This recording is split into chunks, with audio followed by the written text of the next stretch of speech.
Hello दोस्तों, Lucent Rajasthan GK के special video में आपका वेलकम है। यहाँ पर मिलेंगे आपको राजस्थान जीके के क्वेश्चन मिलेंगे दोस्तों, जो कि प्रीवियस ईयर एग्जामों में पूछे गए हैं और नेक्स्ट एग्जाम में इनके आने की काफ़ी ज़्यादा संभावना है। अगर आप चैनल पर नए हो तो चैनल को सब्सक्राइब कर लीजिए और इस वीडियो को अपने दोस्तों के साथ भी शेयर कर दीजिए ताकि वो भी राजस्थान जीके के इस स्पेशल वीडियो को देख सके। तो शुरू करते हैं दोस्तों आज का वीडियो। तो पहला क्वेश्चन है, राजस्थान में उच्च न्यायालय कब स्थापित किया गया था? तो सन 1949 ईस्वी में जोधपुर जो शहर है यहाँ पर राजस्थान उच्च न्यायालय स्थापित किया गया था और बाद में इसकी एक खंडपीठ जयपुर शहर में स्थापित की गई थी।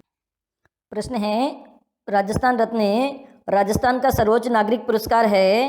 राज्य सरकार द्वारा इस पुरस्कार की शुरुआत की गई थी। तो सन 2012 ईस्वी के अंदर राजस्थान रत्न पुरस्कार दिया गया था और ये भारत रत्न की तर्ज पर शुरू किया गया था। जैसे भारत रत्न भारत का सबसे बड़ा पुरस्कार है, उसी प्रकार राजस्थान रत्न राजस्थान का सर्वोच्च नागरिक पुरस्कार है। अगला प्रश्न है आपका, साधु सीताराम दास किस कृषक आंदोलन से संबंधित था? तो ये बिजोलिया किसान आंदोलन से संबंधित था साधु सीताराम और इसी ने ही बिजोलिया किसान आंदोलन की शुरुआत की थी और उसके बाद में विजय सिंह पथिक के द्वारा बिजोलिया किसान आंदोलन का संचालन किया गया था। अगला प्रश्न है आपका, 1573 ईस्वी में अकबर जोधपुर किसको सुपुर्द किया था? तो बीकानेर का राजा था राय सिंह, इसको सुपुर्द किया था अकबर के द्वारा जोधपुर का दुर्ग। अगला प्रश्न है आपका, निम्नांकित में से किस इतिहासवेत्ता ने कालीबंगा को सिंधु घाटी साम्राज्य की तृतीय राजधानी कहा है? तो ये दशरथ शर्मा ने कहा है कालीबंगा को सिंधु घाटी साम्राज्य की तृतीय राजधानी। अगला प्रश्न है आपका, मानसिंह के काल में जगत शिरोमणि मंदिर जो कि आमेर जो महल है वहाँ पर स्थित है का निर्माण किसने करवाया था? तो मानसिंह की रानी थी कनकावती। इसका पुत्र जगत जो है वो बंगाल अभियान के दौरान शहीद हो गया था। उसकी याद में कनकावती ने जगत शिरोमणि का मंदिर बनवाया था जो कि आमेर के किले में स्थित है। अगला प्रश्न है आपका, बाबर और महाराणा सांगा के मध्य खानवा का युद्ध कब हुआ था? तो ये 15 जून 1527 ईस्वी में हुआ था खानवा का युद्ध, जो कि राजस्थान का एक निर्णायक युद्ध था। अगला प्रश्न है आपका, किस मारवाड़ शासक ने भाटियों को पोकरण बेचा था? तो राव चंद्रसेन ने बेचा था, जिसे मारवाड़ का प्रताप के नाम से भी जाना जाता है और इसने अकबर की अधीनता स्वीकार नहीं की थी, इस कारण से इसे मारवाड़ का प्रताप कहते हैं। और इस चंद्रसेन ने ही जो भाटी जो शासक थे उनको पोकरण बेचा था।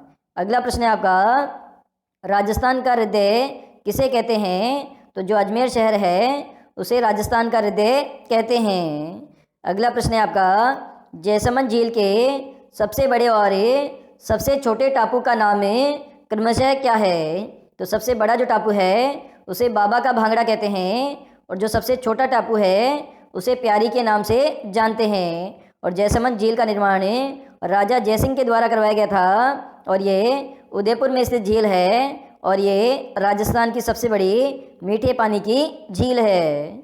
अगला प्रश्न है आपका, राजा सवाई प्रताप सिंह के शासनकाल में महाभारत और गीत गोविंद चित्र किस शैली में बने हैं? तो ये जयपुर शैली में बने हैं महाभारत और गीत गोविंद चित्र।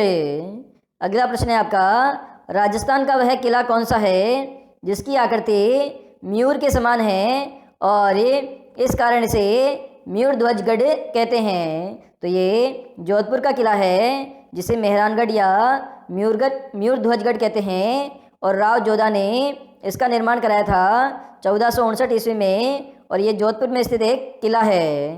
अगला प्रश्न है आपका, राजस्थान में राजीव गांधी पर्यावरण संरक्षण पुरस्कार प्रदान किए जाते हैं। तो विश्व पर्यावरण दिवस होता है 5 जून, उस दिन दिए जाते हैं राजीव गांधी पर्यावरण संरक्षण पुरस्कार। अगला प्रश्न है आपका, अधिकांश इतिहासकारों का मत है कि गुर्जर प्रतिहार थे। तो गुर्जर प्रतिहार क्या थे? मूलतः भारतीय थे, ये अधिकांश इतिहासकारों का मत है। अगला प्रश्न है आपका, बचपन में जीजाबाई का क्या नाम था? तो जीजाऊ था। जीजाबाई का नाम है, जो कि शिवाजी की माता थी। अगला प्रश्न है आपका, रणथंभौर के किस चौहान शासक का इल्तुतमिश ने दिल्ली में वध करवाया था? तो शासक था प्रहलादन ने इसका वध करवाया था इल्तुतमिश ने दिल्ली में। अगला प्रश्न है आपका, चित्तौड़गढ़ के किलों के सरदारों द्वारा रणमल की हत्या कब की गई थी? तो 1438 ईस्वी में रणमल की हत्या की गई थी और ये कुंभा के कहने पर हुआ था। अगला प्रश्न है आपका, किसी वयोवृद्ध की मृत्यु के पश्चात उसे शमशान ले जाते समय रास्ते में पैसे अर्थी पर फेंके जाते हैं, उसे क्या कहते हैं? तो इस प्रक्रिया को बिखेर कहते हैं, जिसमें पैसे अर्थी पर फेंके जाते हैं शमशान ले जाते वक्त। अगला प्रश्न है आपका, अचलगढ़ दुर्ग का निर्माण 15वीं शताब्दी में किसने करवाया था? तो कुंभा के द्वारा कराया गया था अचलगढ़ दुर्ग का निर्माण। अगला प्रश्न है आपका, शेखावाटी की स्वर्ण नगरी किसे कहते हैं? तो नवलगढ़ को कहते हैं, जहाँ पर सबसे अधिक हवेलियाँ स्थित है और यहाँ पर सोने की हवेली स्थित है, इसलिए इसे स्वर्ण नगरी के नाम से जाना जाता है। अगला प्रश्न है आपका, निम्न में से सुंडा पर्वत स्थित है? तो ये जालोर में स्थित है। सुंडा पर्वत जालोर में स्थित है। अगला प्रश्न है आपका, निम्न में से मालखेत की पहाड़ियाँ किस जिले में स्थित है? तो सीकर जिले में स्थित है मालखेत की पहाड़ियाँ। अगला प्रश्न है आपका, राजस्थान में मरुस्थल का क्षेत्रफल कितना है? तो 2,33,100 वर्ग किलोमीटर है कुल मिलाकर मरुस्थल का क्षेत्रफल। अगला प्रश्न है आपका, राजस्थान के लेखकों में से कौन ए हिस्ट्री ऑफ राजस्थान के लेखक है? तो रीमा आहूजा है, जिन्होंने हिस्ट्री ऑफ राजस्थान लिखी है।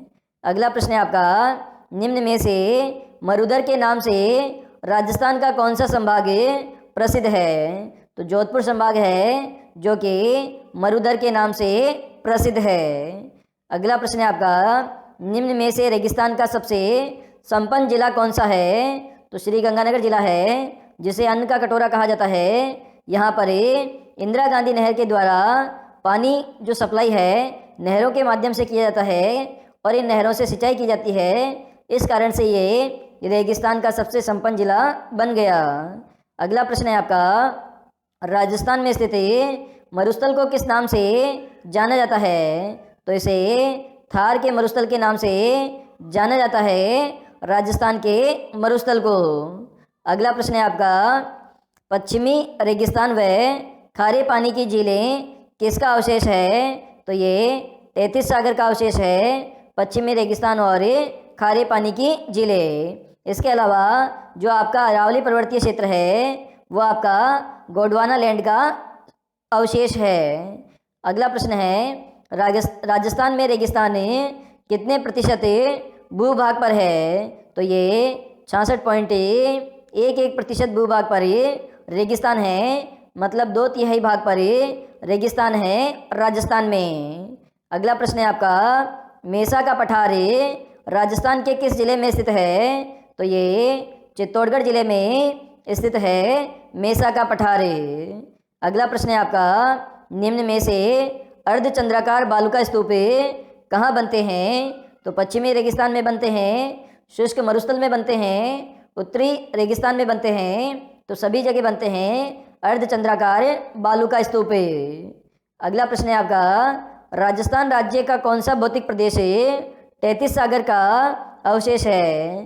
तो पश्चिमी मरुस्थलीय प्रदेश है, ये आपके 33 सागर का अवशेष है।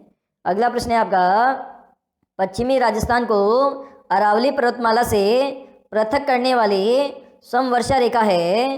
तो ये 50 सेमी की समवर्षा रेखा है, जो कि पश्चिमी राजस्थान को अरावली पर्वतमाला से पृथक करती है, जबकि शुष्क और अर्ध शुष्क जो मरुस्थल है उसे पृथक करने वाली जो वर्षा रेखा है वो आपके 25 सेमी की समवर्षा रेखा है। ये भी आपको नोट करना है। अगला प्रश्न है आपका, पवन की दिशा के समकोण पर बनने वाले बालू का स्तूप को कहा जाता है? तो इस प्रकार के बालू का स्तूप को अनुप्रस्थ बालू का स्तूप कहा जाता है। जो कि हवा की दिशा के समकोण पर बनते हैं, जबकि हवा की दिशा के समांतर बनते हैं उन्हें हमें अनुदैर्घ्य बालू का स्तूप कहा जाते हैं और इसे सीफ भी कहा जाता है। अगला प्रश्न है आपका, राजस्थान राज्य मानवाधिकार आयोग की स्थापना किस वर्ष हुई थी? तो सन 2000 ईस्वी में हुई थी राज्य मानवाधिकार आयोग की स्थापना। अगला प्रश्न है आपका, राजस्थान में आंतरिक जल प्रवाह का सर्वोत्तम उदाहरण है? तो सांबर झील है, जो कि आंतरिक जल प्रवाह का सर्वोत्तम उदाहरण है। अगला प्रश्न है आपका, राजस्थान में बरखान और अर्धचंद्राकार बालू का स्तूप पाए जाते हैं, तो उपयुक्त सभी स्थान पर पाए जाते हैं। भालेरी में पाए जाते हैं, मेढ़ा नदी घाटी में पाए जाते हैं और सूरतगढ़ में पाए जाते हैं। इन तीनों ही स्थानों पर अर्धचंद्राकार बालू का स्तूप पाए जाते हैं। अगला प्रश्न है आपका, निम्न में से अपराजित शिलालेख की प्राप्ति कहाँ से हुई है? तो नागदा उदयपुर से प्राप्त हुआ है अपराजित शिलालेख। अगला प्रश्न है आपका, 8वीं शताब्दी का मानमोरी लेख किसे प्राप्त हुआ था? तो कर्नल जेम्स टोड को प्राप्त हुआ था मानमोरी लेख 8वीं शताब्दी का। अगला प्रश्न है आपका, राजस्थान के किस अभिलेख में 4 प्रमुख वर्णों के विभाजन की जानकारी प्राप्त होती है? तो ये आपके ओसिया लेख में प्राप्त होती है, जो कि 956 ईस्वी में लिखा गया था। इससे 4 प्रमुख वर्णों की जानकारी मिलती है। अगला प्रश्न है आपका, निम्न में से रायसिंह की प्रशस्ति 1593 ईस्वी में लिखी गई थी का रचयिता कौन है? तो जैन मुनि जयिता है जिसने रायसिंह की प्रशस्ति लिखी है और ये आपके जूनागढ़ दुर्ग में स्थित है, जिसका निर्माण रायसिंह के द्वारा बीकानेर के अंदर करवाया गया था। अगला प्रश्न है आपका, किस अभिलेख में सती प्रथा के प्रचलन की जानकारी प्राप्त होती है? तो उस तरह के देवली लेख, जो कि 1181 ईस्वी में लिखा गया था, इससे और उस तरह के स्मारक लेख, इन दोनों से जानकारी प्राप्त होती है सती प्रथा के प्रचलन की। अगला प्रश्न है आपका, राज्यपाल अपना त्यागपत्र संबोधित करता है? तो भारत के राष्ट्रपति को संबोधित करता है राज्यपाल अपना त्यागपत्र। अगला प्रश्न है आपका, गोगाजी का मेला किस माह में बढ़ता है? तो भाद्रपद माह में बढ़ता है गोगाजी का मेला। हनुमानगढ़ और चूरू जो जिले हैं यहाँ पर बढ़ता है। नोहर तहसील हनुमानगढ़ में बढ़ता है और आपका चूरू में है जो गोगाजी का स्थान है वहाँ पर बढ़ता है। अगला प्रश्न है आपका, किस दुर्ग के प्रवेश द्वार को नौलखा दरवाजा के नाम से जाना जाता है? तो ये रणथंभौर दुर्ग है, जिसके प्रवेश द्वार को नौलखा दरवाजे के नाम से जाना जाता है। अगला प्रश्न है आपका, कितने सोपानों में सिरोही का राजस्थान में विलय हुआ था? तो इसमें 6ठा सोपान और 7वां जो सोपान है, कुल मिलाकर 2 सोपानों में हुआ था सिरोही का राजस्थान में विलय। अगला प्रश्न है आपका, अजमेर का राजस्थान में विलय हुआ था? तो सन 1956 ईस्वी में हुआ था, क्योंकि अजमेर अंग्रेजों के सीधे अधीन में था और यह सी श्रेणी का राज्य था। इस कारण से सबसे अंत में अजमेर का विलय हुआ था।